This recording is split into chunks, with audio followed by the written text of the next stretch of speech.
Welcome to Central Georgia Focus. I'm your host, Frederick Price. Today we talk about community safety in Macon-Bibb County, and who else who's a resident expert than him, the man himself, Bibb County Sheriff David Davis. He was elected back in 2012. Thank you so much for joining us and talk about a slew of things that we have for you. A lot has happened since your re-election. This is your fourth term. A lot of challenges, especially with the jail. We want to start with the jail, talking about that physical building, with the SPLOST referendum passing. Just talk about some of your spending hopes, at least, for the jail. What would you like to see? Well, obviously, I'd like to see a new jail. Yeah. That's one of the things that we've been having to deal with. The jail we're in now is 45, going on 46 years old, and that's the old part. The new, what we call the new part's going on about 20 years old now. So certainly a new jail is something we would want. At least some maybe expansion of the facilities that we have now because of the types of inmates that we have today. We have a lot more inmates who have both physical and mental challenges that have mental health issues plus physical health issues, and we need space for those inmates. Plus we have inmates now who seem to be a little more disruptive in the facility, so we need a place to keep them, keep them from being able to create havoc with the other inmates. So that's one of the things that we really would hope to get, but certainly we want to get a new jail. I don't know if we can be able to do it all in this first splosh, but at least we can get started on it. Let's talk about what we have right now. Are there any updates to security? I mean, safety obviously is paramount to the current jail. Well, we're always doing something, and you can imagine a facility where you have almost 1,000 inmates and none of them really want to be there, and a lot of them are disruptive, and they try to damage things. So we're always repairing and maintaining the facilities on top of just pure aging. You know, the pipes and the infrastructure of air conditioning and the plumbing and that sort of thing, wear and tear over all those years really creates a need for us to constantly be fixing things. So it's always a catch-up in our business. Always putting in new plumbing pipes or fixing toilets and that sort of thing, and painting and doing things to the door locks. So it's a constant maintenance situation. You know, we get a lot of calls, sometimes emails, sometimes people come to our door, with a lot of complaints about the plumbing and things like that. I mean, what's your response to some of those concerns from people who are both inside of the jail and people who, are family members of those inmates? Well, I certainly, whenever we do get complaints from the media or even family members of people that call us, we follow up on that. A lot of times it is sometimes the infrastructure, but sometimes, quite frankly, it is the inmates themselves. When I was talking about folks who are being disruptive and creating havoc on the streets, well, we come into the jail and sometimes we think that they may change their ways when they really don't. We've pulled all types of things out of toilets and jumpsuits, blankets, underwear, you name it. Inmates will try to flush it down to cause, basically to just cause a disruption or to cause damage to the plumbing. So whether it's intentional or because of the aging infrastructure, how challenging is it to respond to those things quickly and get things like plumbing rectified as soon as possible so that inmates, are living in a space that is conducive for them? Well, as soon as we hear about a situation, and as soon as, obviously when the water starts flooding, we know there's a problem, and then we identify where it's coming from, what cell it might be coming from, and then do the cleanup, and then whatever maintenance needs to be done. If the plumbing is broken or someone has put something in the plumbing fixtures to create the obstruction, then we fix that. But whenever an inmate does do intentional damage, we charge them. We put a separate criminal charge on them. Plus, we charge them monetarily for the cost of the fixture. I want to talk about outside of the jail now. Latest reports show that there is a decrease in homicides in the city. I'm sure that that is something that you're happy about. Tell me your response to that. I give all the credit to the community. Certainly, our investigators and our deputies have been out, and they do a great job of solving these homicides. But it takes all of us in the community to look at numbers like that. I was just looking at some numbers before I came here. Last year this time we had nearly 19 homicides. This year this time we've only had 3. Mm-hmm. So this community and the work of the sheriff's office and the things that we have done together has really made a tremendous impact on both homicides and other violent crimes. When we talk about aggravated assaults and serious bodily injury type crimes, we're trending down over the last couple of years. And so certainly our investigators and some of the technologies that we have now has been able to get us to identify and to capture those people responsible, but also the community getting behind the idea of violence isn't the answer. Yeah, let's dive into that a little bit more. I mean, there's clearly a lot of community involvement. Are we talking about like initiatives from organizations locally? Well, you have initiatives. You have people, everything from the school system to the countywide MVP project, the Macon Violence Prevention Project.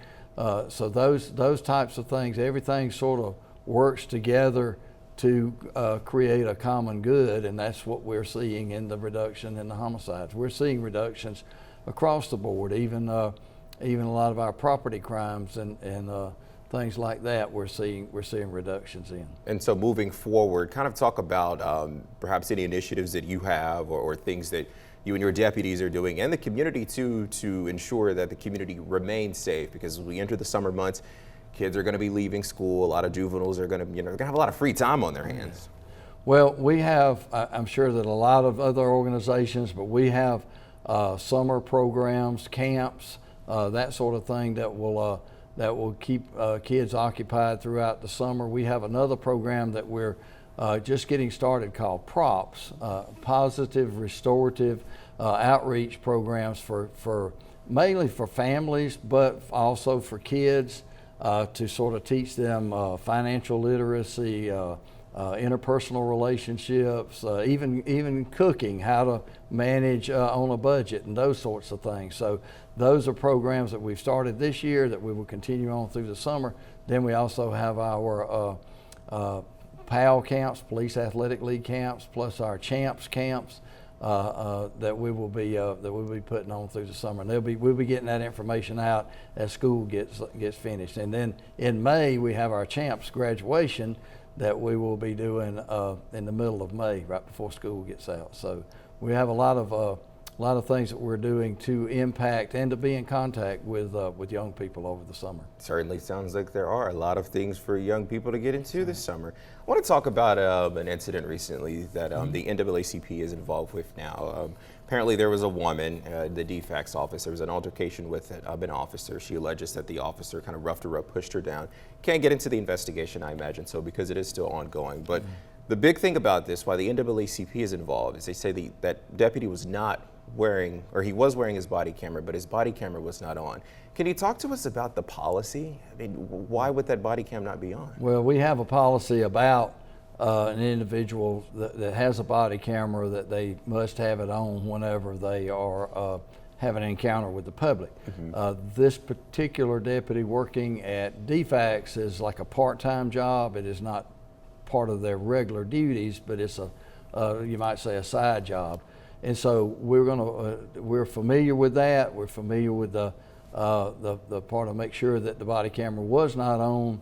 And that's all part of our internal affairs investigation, and that's where we're at now. So until I get the full results of our internal affairs investigation, I really think it would be a little bit premature for me to speak completely on that. But we do have policies on body cameras, and if there's any violation of that, we will follow up and take appropriate action. Okay, we're going to continue our conversation, Sheriff David Davis, when we return. Bibb County School Zone speed cameras. A lot of people talking about them.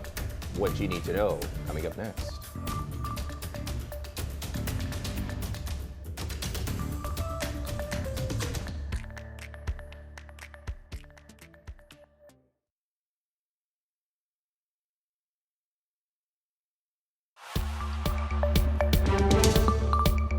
Welcome back to Central Georgia Focus. We are talking about community safety with Head of Law Enforcement in Bibb County, Sheriff David Davis. Thank you so much again for being here. We're talking about deputy pay. That's right. There was a recently approved increase. Tell us about that. Well, we recently improved the salaries of our non-certified deputies. Non-certified means a person who has not had any prior law enforcement experience and has not been to what we call mandate school to get police academy training. And so those are the folks that we really need to get into law enforcement because over the last few years, we're basically swapping law enforcement officers from one agency to another. And we've done a lot of that at Bibb County. We've hired a lot of people who have already had law enforcement experience. But those individuals who who we want to have a new career in law enforcement, we found that the pay that we had for them was a little bit less than what our surrounding agencies are paying. So recently, the mayor and commission voted to raise that salary. Now it's $45,700 and some change, $45,700, almost $46,000 a year, which puts us in line competitive with other agencies for just walking in the door salary. So we hope that we will be able to draw some more people. But the other important part of that is that now a new applicant or a new hire has an option of either working in the jail or immediately beginning the training to go to mandate school to patrol the streets. Before, it's been historical at the sheriff's office that if you didn't have any experience in law enforcement, you start in the jail and you work back there for a couple of years, go to mandate and move on out. But now we've seen that people really want to get out and ride the streets. Plus, mandate has expanded now to almost 6 months, and it's become more complex, and there's a lot more things covered. So we feel like that we want to build a better applicant and a better candidate for the mandate training going forward. So we're going to get them in, start them on the training, get them exposed to the different facets of the sheriff's office, do what we need to do to get them trained up to go to mandate school, get them into mandate. Once they've graduated from that, then they'll be able to ride the roads and protect the community on the streets. So we hope that that will make a difference, because we've had so many people say, I'd come to work for y'all at Bibb County, but I don't want to go work in the jail. Well, now you don't have to. Yeah, get them out there. But how optimistic are you that pay is competitive enough to retain those officers? Well, we hope it is. I think that the pay raise coupled with not having to go back into the jail for new applicants, for inexperienced applicants, will help make us more attractive. Plus, it's always a chess match. We raise our salaries, some of the other agencies raise theirs, and we're always sort of in a competitive posture with other agencies as far as that goes. But with the overtime possibilities that are somewhat built into the shift schedules that we have, an individual coming in now will make close to $50,000 a year just on their normal work duties. So we're excited about that. We're excited about looking to get people in, young folks. If you're 18 years old, 18 and up, you can apply. Some people, if we're getting close to school graduation, people looking for a career at that time, come try it. Yeah. You're the guy to talk to about it for sure. And of course, that competitive pay, you talk about retention, you want to attract those officers and keep them there. A big concern for a lot of people in the city, response times with deputies. Talk about that. What's your response to that, and how can this really rectify that issue? That response times and all the great things that we have done, and that is certainly, as we were talking earlier about the decrease in crime, but the response times is probably the last challenge that we have, and we're moving forward. We're doing better in response times. We're 25 to 30% faster in responses now than we were a year ago this time. So we're doing better in response times, and response times is tied to staffing on the street. Our part-time program that we have now has really been very beneficial for us, and it has helped us to decrease some of the response times. However, there is always, no matter how many people you have on the street, there's always going to be the outlier to where that a lot of things may be going on, and the deputies are just tied up, and it may take them a little longer. But on a priority call where it's a life or limb or that sort of thing, they will drop other calls to go to respond to those types of calls quicker. So it's always sort of a triage situation when the calls come in. If you have a deputy going to a minor theft and then you have a shooting that happens, obviously he's going to redirect to the shooting incident and thus make it a longer response time to the other call. But we will get there. We do get to all of our calls. It just might take a time. But that is our last real challenge, and we're moving forward, and we have some positive movement in that regard.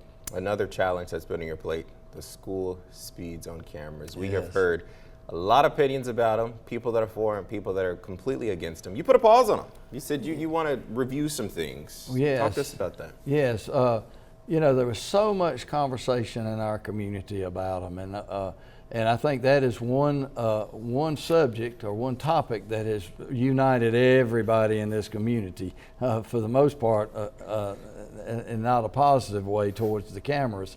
So we knew that there was some study, there was some legislation being proposed in the General Assembly that would deal with them, whether either to completely abolish them, do away with them, or put some constraints on them. Well, with all of the conversation and talk, I said, look, I thought we need to just put a reset on this. We need to just stop, wait and see what happens, and then kind of regroup from there. Well, obviously we know now that the General Assembly didn't pass any bills. They came close. I was up there on the last day of the legislative session to see what was going to happen, but we came close.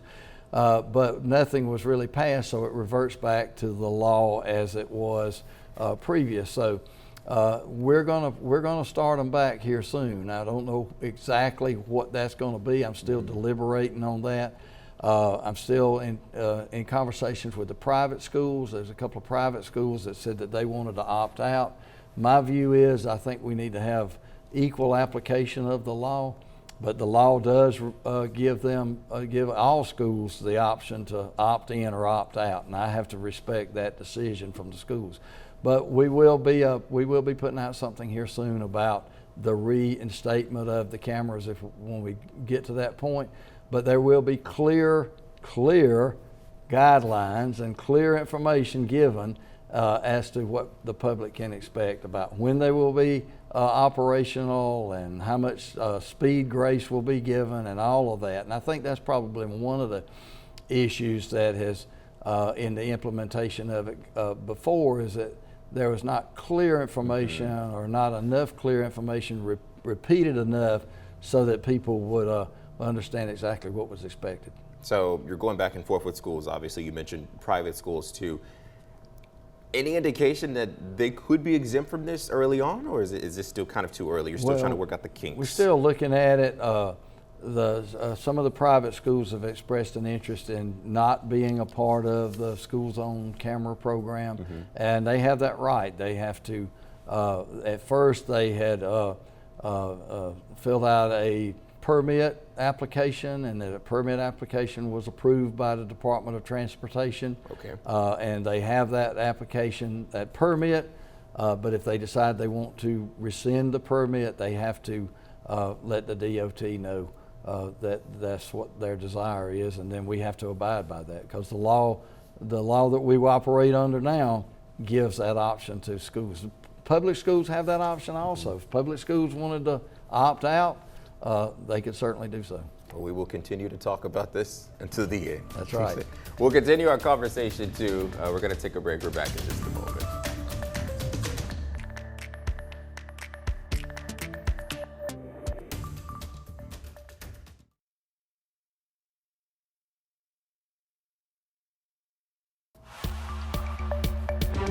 Welcome back to Central Georgia Focus. We're continuing our conversation with Bibb County Sheriff David Davis. We want to talk about getting the community involved on safety. There's a community camera program. Tell me more about that and what the community can do to get involved. Well, we have several different camera programs, but the one that you're talking about primarily is through our flock system, but it allows people to call into the sheriff's office and register their camera, whether it's a Ring doorbell camera or if they have other monitoring equipment, that they can call us and let us know that they have it, so that if we have something happen in that part of the community, we know where to go to look for the cameras. They can contact us through our Neighborhood Watch section at 478-219-1170, 219-1170, and say that they want to be a part of that program, and then we can get them signed up. In no way, we don't monitor their cameras, and they can just let us know that house at 123 Main Street has either a Ring camera or has other types of outside camera equipment, so that if we had something, it gives our investigators an address they know that they can go to and look and see if anything was observed. Seems pretty efficient too, because yes, everyone has a Ring camera these days. That's true, and I know Commissioner Bailey in District 9 has done some things to add some more Ring doorbell cameras to individuals, to residents in that part of town. So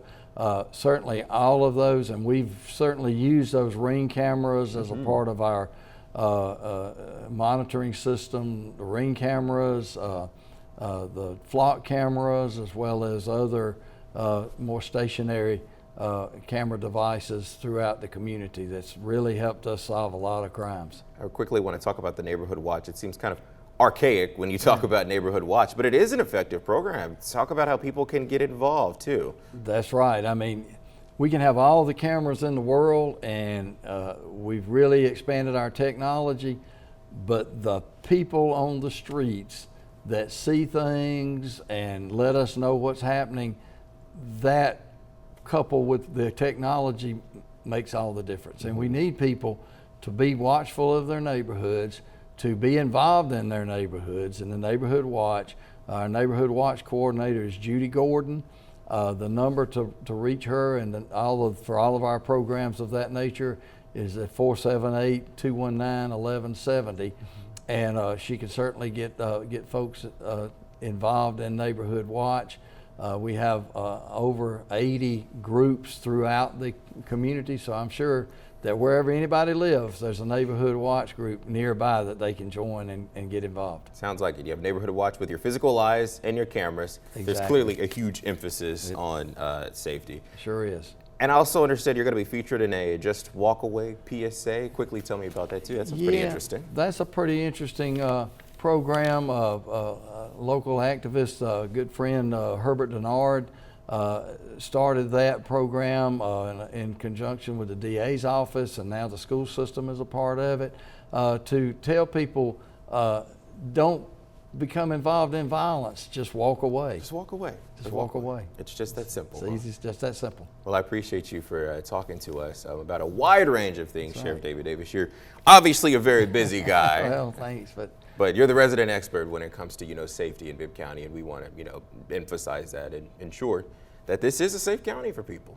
Well, it is. It's a great place to live, and with all the people that we have here doing good things, I always say there's always more good people than there are bad people, and the good people are making this county great. There you go. Sheriff David Davis, thank you so much. And thank you for joining us. We'll see you next time for Central Georgia Focus. Have a good one.